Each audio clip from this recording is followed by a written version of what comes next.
Whitetail Edge is brought to you by Black Widow Deer Lures, Redneck Blinds, Rocky, Antler King, Rogue Bowstrings.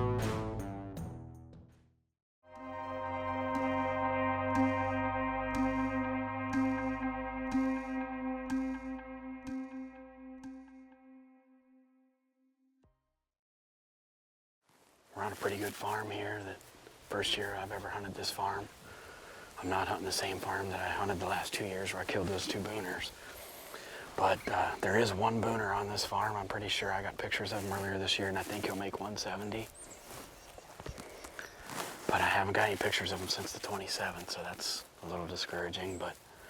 And I've been working my butt off for the last 4 days on this farm, moving cameras around and trying to learn this thing and hunt a little bit. And I've passed some deer. I've seen a lot of deer, but I've not seen anything big.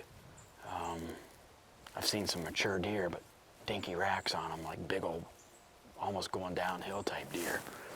And the deer really haven't been moving that great. But I did see one today checking cams. I saw about a 140-inch deer, big mature buck, on his feet at like 12 o'clock, so that was a good sign. I mean, it's got to happen. They got to be starting to cruise looking for these does. So we're in a spot right now where we got this old cattle fence running down through here, and it corners. And these deer like to cross this cattle fence down here, and they come into this little bedding area right here. And then there's a cut bean field out here. And these deer will cross this. They'll search this bedding. They don't find what they want, then they cross this bean and head to a next big bedding area in the next block of timber. And one thing I've learned about these bucks in Illinois is that crossing these big open fields from a point to a point or a draw up through an open field, to them, it's no big deal. They're used to it. They're used to this big open fields and, you know, exposing themselves, and they don't think anything about walking across the big open field to get to another block of timber, because that's just how things work out here. It's a lot different than where I live in Ohio. So I get out to, you know, Illinois here. It's like October 28th, I believe it is, or October 29th when I first get to hunt. Javin can't meet up with me till like the first part of November, but I want to try and hunt some on my own, so I'm filming myself. Well, little did I know that this was going to be the struggle of a lifetime for me out of state. Normally I get it done, you know, within 4 or 5 days, typically out of state. You know, I've been grinding, Javin shows up, I'm thinking, all right, you know, maybe this will change my luck a little bit. I mean, I'm jumping around all over this farm, and I cannot get on these big bucks. The cameras have gone dead on the 2 big shooters that I wanted to try to get encounters with. I haven't seen them, haven't got a picture of them, and I'm a little bit nervous. Javin gets in, we hunt that night, we hunt the next night, we hunt the next night, the next night, the next night, the next day. We've been hunting our butts off. We cannot buy a big buck to save our rear ends. We're seeing every deer on that farm except the 2 big deer that we felt we would shoot. We had known that we were going to go to Kansas as well. Ben had a Kansas tag, and so we decided we were going to drive to Kansas and hunt for a couple days, try to get it done there, and then maybe come back. Let's go to Kansas, see if we can change our luck out there, hunt a few days there, maybe we'll get lucky, we'll kill, and we'll come back to Illinois. So why does Whitetail Edge use Black Widow deer lures? It's 100% pure whitetail deer urines. It's never brown or broken down. Black Widow deer lures are always fresh, collected and bottled within 24 hours of collection to guarantee freshness. So why should you use Black Widow deer lures? Because it works.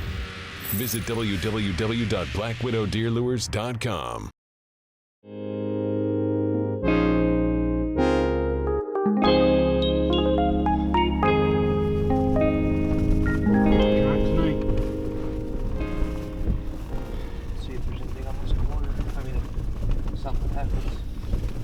we're kind of in a dilemma here. We just got in Kansas this morning. It's not really a dilemma, but it's Travis Lehman here, my buddy. He owns Cedar Ridge Outfitters, and this is where I killed Titus here last year, the 215. Travis had pictures of him, and then me and Travis got together and we came up with a game plan and hung stands and ended up killing him. Well, he had located another real big typical deer on a farm, and so we were starting to make a game plan for that deer. We were on our way from Illinois because just not much was happening, and en route from Illinois to here, the deer got killed on the neighbors. Ended up being like almost 190. So it was a real bummer. Kind of took the wind out of our sails, but this is another decent spot. Got some decent deer on it. There's another really big deer in this area, you know, in this couple sections here. Maybe we'll get lucky and he'll run this bottom here. Pretty excited to just get in the stand here a little bit and see what we can make happen.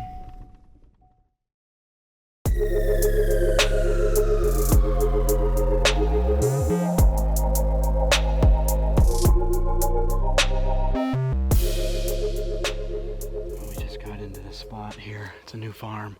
Haven't hunted this farm ever before. But Travis sent us down here to check it out. He said, hey, it's a big farm. It's a lot like what you like. He's just got a lot of oak on it, oak flats and cut corn, things like that. We were looking at the weather and we don't have any stands set for a south-southeast wind, so we needed to come to this new farm, check it out. He said, hey, there's some really good deer on that farm. It's a big farm. This is a big thicket in here, and I'm pretty sure if we get in here and hang a stand tomorrow, we'll probably catch some rut action. But I gotta hurry up and get these done because I don't wanna be in here messing around too long. I got a good tree here on this. It'll be on the downwind side of this bedding area. And what I think's gonna happen is we'll catch a buck in here cruising.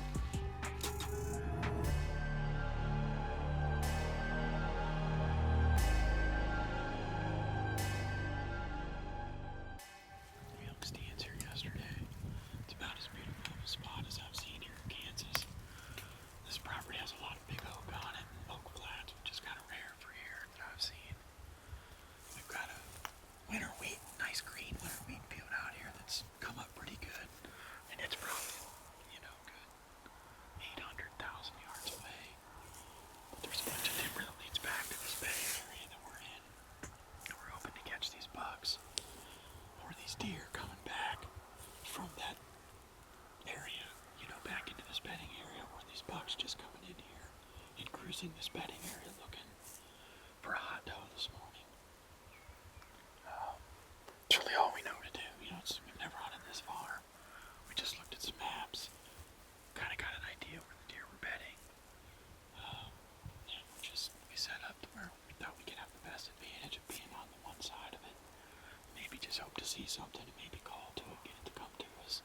Or maybe we'll get lucky and one will be cruising this side of the bedding.